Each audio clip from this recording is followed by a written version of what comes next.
Diagnosis is another challenge. For me, is how to find a solution to support anyone that comes through this door. Autism spectrum condition is a kind of umbrella term which covers quite a number of different elements. There is social communication issues, so the way in which we interact in a social environment. There's non-verbal communication issues. There's issues with relationships. And then there's some behaviors, we call them kind of repetitive behaviors. So things that you might do which are a little bit unusual, but repetitive and intense in nature. Another part of the category is what we call sensory symptoms. So when you put all those things together, they are what we call autistic traits. But when those things start to impair your ability to navigate the social world, then we call that autism spectrum condition. The diagnostic process is quite elaborate and it takes a bit of time because we have to gather information. We'll first have an initial assessment where we're just really trying to get a feel for whether those traits are there, whether it's worth going down the route of an autism assessment. If we believe that actually autism is the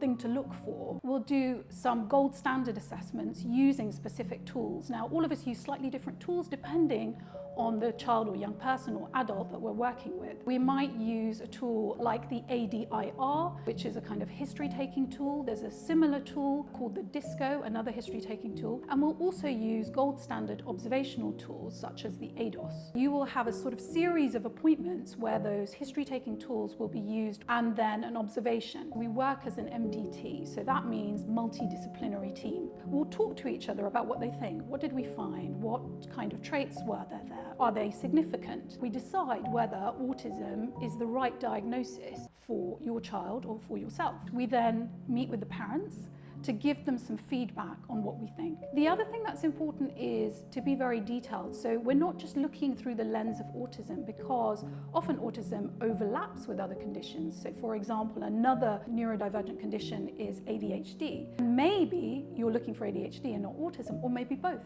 And some conditions mimic autism, can look like autism. So it's really important that we kind of unpick what the different symptoms are and also how they're impacting you or your child or young person. Particularly in the school environment and the work environment, that diagnosis opens doors to accommodation. Because of the Equality Act and because a diagnosis like autism is registered under the Equality Act, it means that workplaces and schools have to make adjustments for people with a diagnosis. So actually, that begins the journey within the school environment and within the workplace or in the university space. And there's so much potential. There's so much that you can do to change their trajectory. And I think that's why I got into pediatrics.